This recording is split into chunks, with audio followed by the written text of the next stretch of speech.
WWE wrestlers बहुत खास होते हैं और कुछ मायनों में वो असल जिंदगी में सुपर हीरो होते हैं। उन्हें किसी कारण से सुपरस्टार्स कहा जाता है। लेकिन जो भी हो, आखिर में हर WWE स्टार हमारे और आपकी तरह ही एक आम इंसान होता है और हमारी ही तरह उनके बर्दाश्त करने की भी एक हद होती है। रेसलर्स को फैंस और यहाँ तक कि मीडिया भी बहुत परेशान करती है, जिसके कारण वो गुस्सा हो जाते हैं और तो और कुछ मामलों में बात हाथापाई तक पहुँच जाती है। हम उसकी बात करें उससे पहले हमें ये क्लिप देखनी चाहिए जिसमें साशा बैंक्स एक फैन पर चिल्लाती हैं। इंटरनेट पर दिखाने वाली हर बात पर भरोसा नहीं करना चाहिए और बैंक्स ने इस फैन को उसकी हद बहुत अच्छी तरह से सिखा दी। मीट एंड ग्रीट के दौरान एक फैन ने साशा के एक सवाल के लिए उन्हें ये जवाब दिया, मुझे पता है कि आपने WWE को क्रिएटिव इश्यूज के कारण छोड़ दिया, क्या यही कारण था? मैंने पढ़ा था। अच्छा, तो तुमने पढ़ा था, तुम वहाँ मौजूद थे? तो ऐसा नहीं था, तो फिर असल कारण क्या था?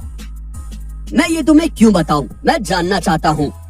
तुम मेरा इंटरव्यू नहीं देखने वाले, तुम मेरी बुक्स नहीं पढ़ने वाले, मैं ये सब करूँगा। तो ठीक है, तुम फिर थोड़ा इंतजार करो। मैं समझ गया, शुक्रिया। दुनिया में हर कोई मानता है। I know that you had left WWE because of the creative issues. So Is that the reason? that's what I read. Oh, that's what you read. You weren't there. So no. So what's the real reason? Why would I tell you? Why would I just tell you? I want to You know. ain't gonna see my interview. You ain't gonna read my book. You ain't gonna see me in the future. I do all that, yeah. I'll Okay, all right, then see you just again. wait. For our next friend, you just wait. I got you. Okay, cool. Thank you, JJ. कि Rey Mysterio wrestling की दुनिया के सबसे अच्छे इंसानों में से एक हैं। इसलिए अगर उन्हें गुस्सा आ रहा है तो इसका मतलब है कि गलती सामने वाले की है। फ्लाइट से उतरने के बाद एयरपोर्ट पर मिस्टीरियो के पास फैंस का एक ग्रुप आया। उनके पास साइन के लिए बहुत सारी चीजें थी और मिस्टीरियो को ये समझ आ गया कि वो क्या करना चाहते हैं और उन्होंने फैंस को ये बात बता भी थी।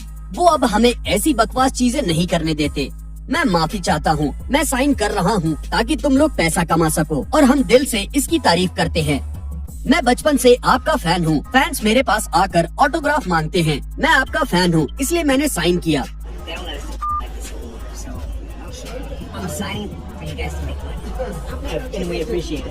Ray, I've been a fan since I was a little kid, man. I actually am a fan. I am a huge fan, man. हो सकता है कि क्रिस जेरिको आज तक के सबसे महान रेसलर ना हो, लेकिन इसका ये मतलब बिल्कुल भी नहीं है कि उनमें दम नहीं है। वो बहुत दमदार हैं, लेकिन फिर भी कुछ लोगों को पता नहीं क्यों ऐसा लगता है कि 7 बार वर्ल्ड चैंपियन रह चुके इस रेसलर के साथ बदतमीजी करना एक अच्छा आइडिया होगा। न्यूयॉर्क सिटी में एक इवेंट के बाद एक बदतमीज और एक गुस्से से भरा हुआ फैन जेरिको से भिड़ने लगा और उनसे लड़ना चाहता था।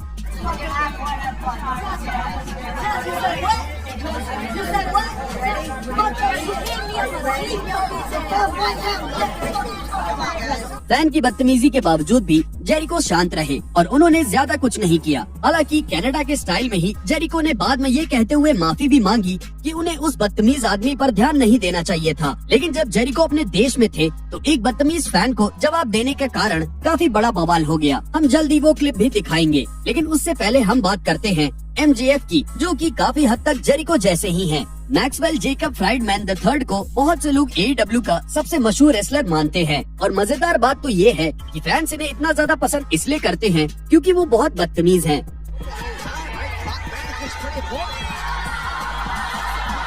लेकिन MJF असल जिंदगी में भी अपने रेसलिंग कैरेक्टर जैसे ही हैं। होटल में चेक इन करते समय कुछ फैंस ने MJF को देखा और MJF ने अपने गुस्से को काबू करने की जरा सी भी कोशिश नहीं की, यहाँ तक कि मारपीट करने की भी धमकी दे डाली। मैक्स, क्या आप हमेशा इतने गुस्से में रहते हैं? Yo, so mad, Max.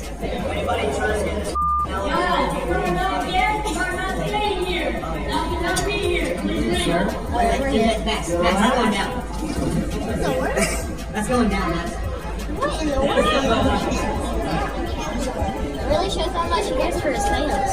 WWE के पुराने चेयरमैन विंस मैकमैन काफी हद तक वैसे ही हैं जैसे उनका टीवी पर किरदार दिखता है। एक इंटरव्यू के दौरान रेसलर के कम उम्र में मरने को लेकर मैकमैन से सवाल किया गया और विंस ने जैसे इसका जवाब दिया वो कहीं से भी प्रोफेशनल नहीं लगता है। रेसलर्स की असमय मौत के लिए मैं खुद को किसी भी तरह से जिम्मेदार नहीं समझता हूँ, किसी भी तरह से नहीं। और आपके चेहरे के हाव भाव ऐसे हैं जैसे कि हे भगवान।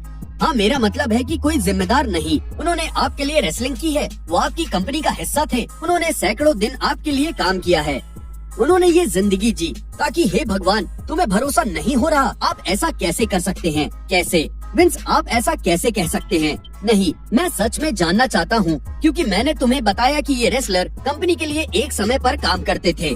I would accept no responsibility whatsoever for their untimely deaths, none whatsoever. As far as, and you've got that little look on your face like, geez, Vince, how can you possibly say that? Well, but none whatsoever. I mean, they wrestled for you. They were part of your organization. They worked a couple of hundred nights a year for you. They lived this lifestyle. Oh my God, you can't believe, can you see that look? I mean, how can you possibly say that, Vince? How can you look that way and you're giving me the old sympathetic No, I'm stuff? not. I'm honestly curious. Because I told you, these individuals worked for our organization at one time. ये clip हमें बताती है कि हमें WWE wrestler को live TV पर surprise क्यों नहीं करना चाहिए। जनवरी 2024 में LA नाइट और ग्रेसन वॉलर एक मॉर्निंग शो में WWE के एक आने वाले शो को प्रमोट